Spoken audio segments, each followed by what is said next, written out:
Seterusnya Yang Berhormat Sepanggar. Okey, terima kasih Yang Berhormat Datuk Di-Pertua.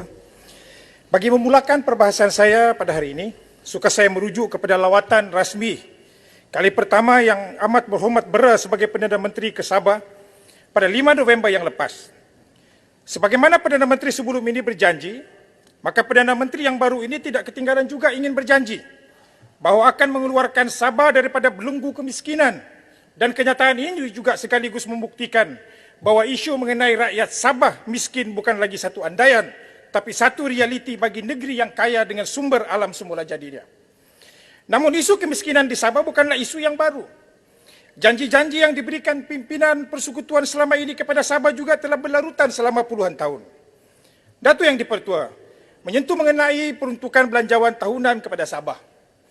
Ada pemimpin utama kerajaan di Sabah yang menyatakan bahawa peruntukan sebanyak 5.2 bilion yang diperuntukkan kepada Sabah merupakan berita baik buat rakyat negeri Sabah. Namun tidak kurang juga ada segelintir pemimpin kerajaan yang ada di Sabah yang menyatakan kekesalan mereka terhadap peruntukan yang diberikan kepada Sabah kerana masih tidak menunaikan desakan demi desakan agar peruntukan yang adil sewajarnya diberikan kepada Sabah. Bagi pemimpin utama di Sabah, berita baik apa yang perlu rakyat Sabah mau gembira dengan belanjawan ini? Tahukah beliau bahawa peruntukan yang diberikan kepada Sabah tidak selari dengan sumbangan KDNK Sabah terhadap negara?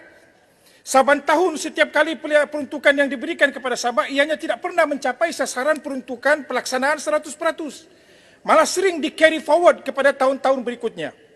Mari kita lihat bukti hela muslihat dan pembohongan Putrajaya terhadap peruntukan untuk wilayah Sabah. Pertama, semalam entah mengapa secara tiba-tiba Kementerian Kewangan mengeluarkan satu siaran media berkenaan peruntukan kepada Sabah dan Sarawak. Adakah pengumuman ini kerana faktor pilihan raya Sarawak sudah tidak lama lagi? Disebabkan bahawa kononnya bahawa Sabah dan Sarawak telah diperuntukkan lebih 20% daripada jumlah peruntukan pembangunan. Datuk Yang Di-Pertua, hela muslihat apa lagi yang ingin dibuat? Cuba kita kira. Daripada 75.6 bilion yang diperuntukkan di dalam peruntukan pembangunan, Sabah dan Sarawak menerima 9.83 bilion ringgit atau hanya 13%. Kalaupun ditambah dengan Pen Borneo 2 bilion, ianya baru 15.6%. Jadi dari mana datangnya lebih 20% yang diumumkan oleh Kementerian Kewangan? Diharap Kementerian Kewangan dapat memberikan penjelasan terhadap kenyataan media ini. Kedua, Datuk Yang Di-Pertua, kalau dilihat dalam pecahan bajet tahun 2019 hingga tahun 2022, tahun 2019 Sabah menerima 5 bilion ringgit daripada 54.7 bilion ringgit jumlah perbelanjaan pembangunan atau 9.1%.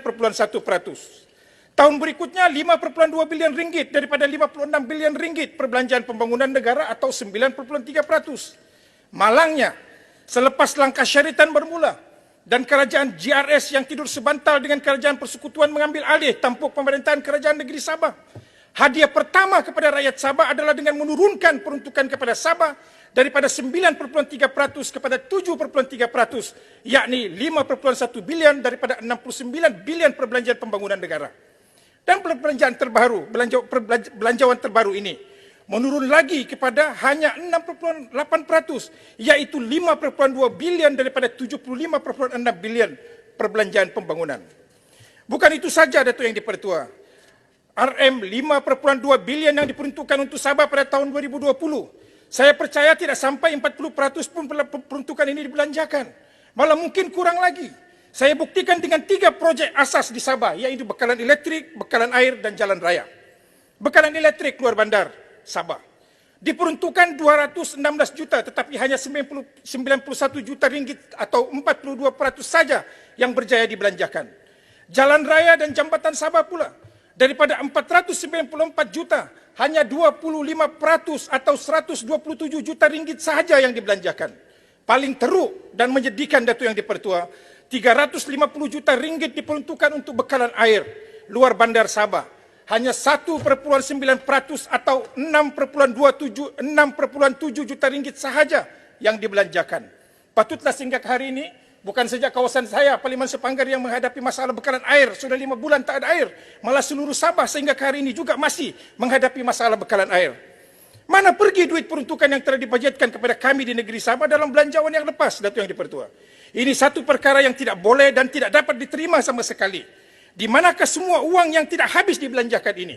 Jika digunakan untuk pengurusan COVID, sewaktu COVID melanda dunia sebelum wujudnya vaksin, test kit ujian COVID pun kerajaan Sabah terpaksa beli sendiri kerana ketidakcukupan test kit yang diberikan oleh kerajaan persekutuan.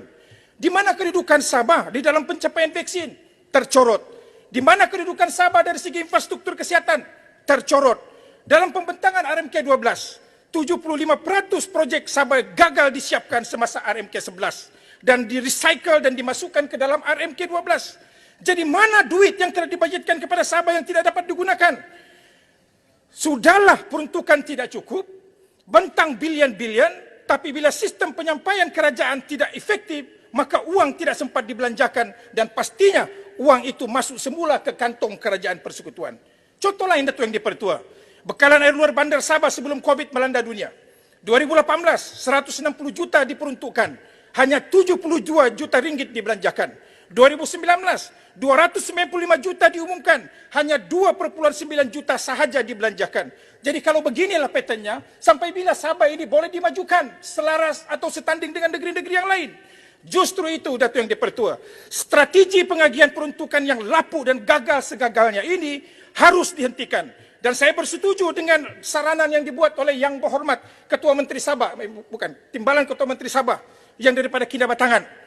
Kerajaan harus menukar strategi pembahagian peruntukan yang lapuk ini dengan memberikan autonomi sepenuhnya kepada kerajaan negeri untuk membelanjakan peruntukan yang diberikan.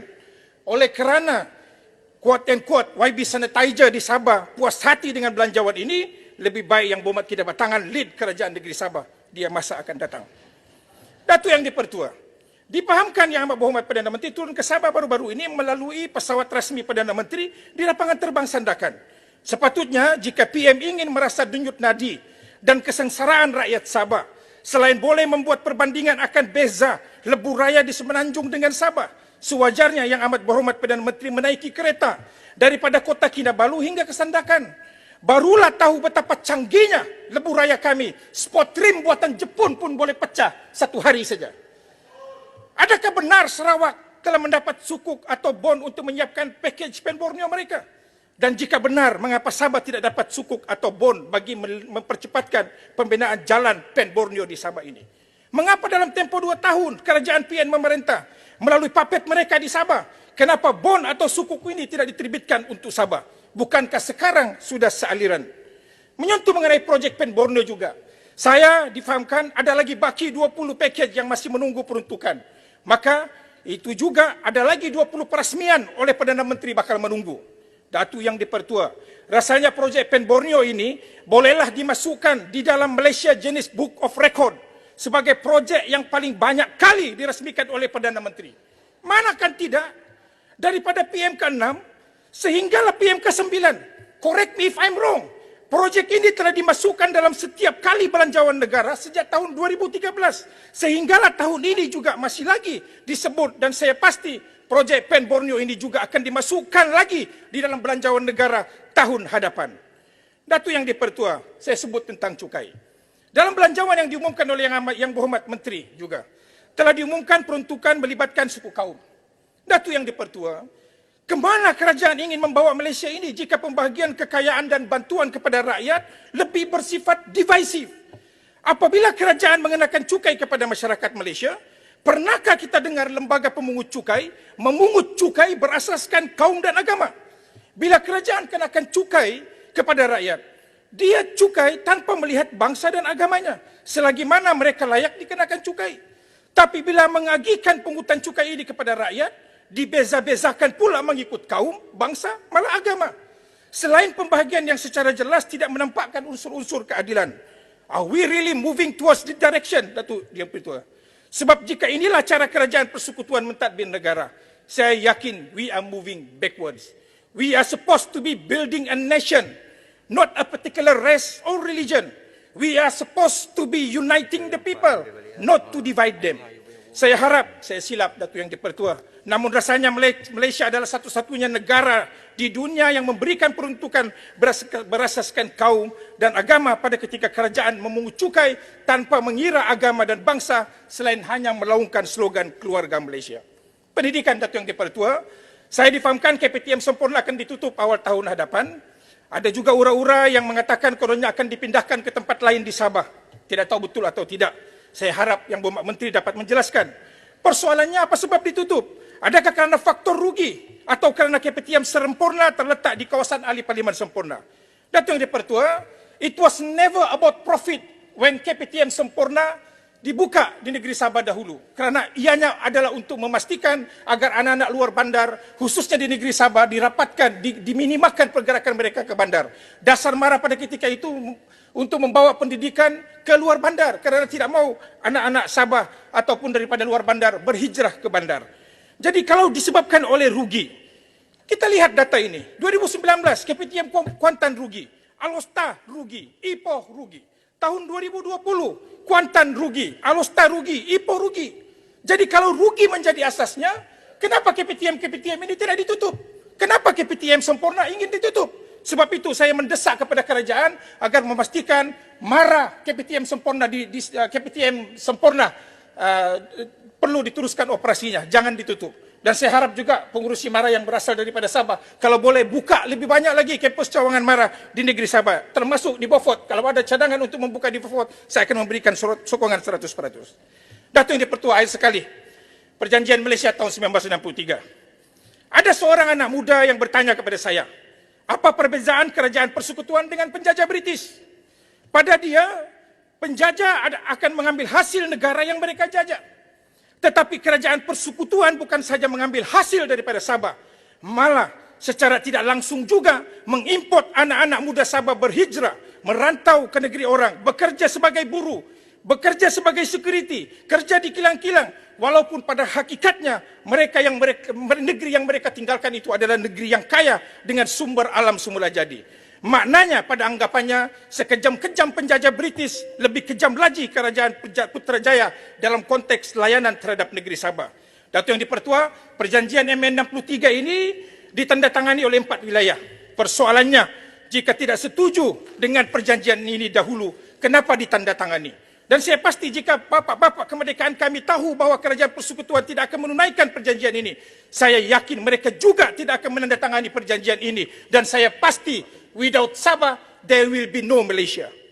Dan jika tidak disetujui sekarang, Datuk Yang Dipertua, jika suami isteri pun boleh bercerai, demikian juga Sabah dengan Semenanjung Malaysia. Jika Singapura boleh berdiri di atas kaki mereka sendiri, malah di antara negeri yang kaya di rantau ini. Jika Brunei boleh berdiri di atas kaki mereka walaupun mereka hanya sekecil-kecil negara, Sabah yakin dengan sumber yang ada, Sabah juga boleh berdiri di atas kakinya sendiri. Datuk Yang Dipertua, last sekali, suara-suara mendesak keluar Malaysia ini semakin lantang didengar di Sabah. Di Sarawak juga kita sudah dengar. Malah baru-baru ini saya lihat capaian YouTube, ada konvoi Sarawak keluar Malaysia dilakukan di Sarawak. Jangan pandang mudah perkara ini, Datuk Yang Dipertua. Kalau Putrajaya terus-terusan menganaktirikan Sabah dan Sarawak, jangan salahkan kami jika gerakan memerdekakan Sabah daripada penjajahan Putrajaya semakin lantang kedengaran. Kami bermula daripada United Nations. Kami juga boleh mengakhiri perjuangan kami tentang MA63 ini dengan United Nations. Suka juga saya ingatkan sekali lagi kepada Yang Amat Berhormat Bera bahawa sewaktu pilihan raya kecil Kimanis, Presiden Yang Amat Berhormat Bera sendiri telah bersumpah dengan nama Allah bahawa jika UMNO kembali sebagai Perdana Menteri di Putrajaya, perjanjian Malaysia tahun 1963 akan dilaksanakan 100%. Saya ada YouTube dia kalau mau tengok. Maka dengan itu, jika Putrajaya ingin selamatkan Malaysia, jika Putrajaya sayangkan Malaysia, laksanakan perjanjian Malaysia tahun 1963 ini serta-merta. Dan selaras dengan aspirasi MA63, dengan bajet yang secara jelas tidak adil terhadap wilayah Sabah, maka saya, Ahli Parlimen Sepanggar, menolak belanjawan yang dibentangkan oleh Yang Berhormat Menteri. Sekian, billahi taufiq wal hidayah. Assalamualaikum warahmatullahi wabarakatuh. Assalamualaikum warahmatullahi wabarakatuh.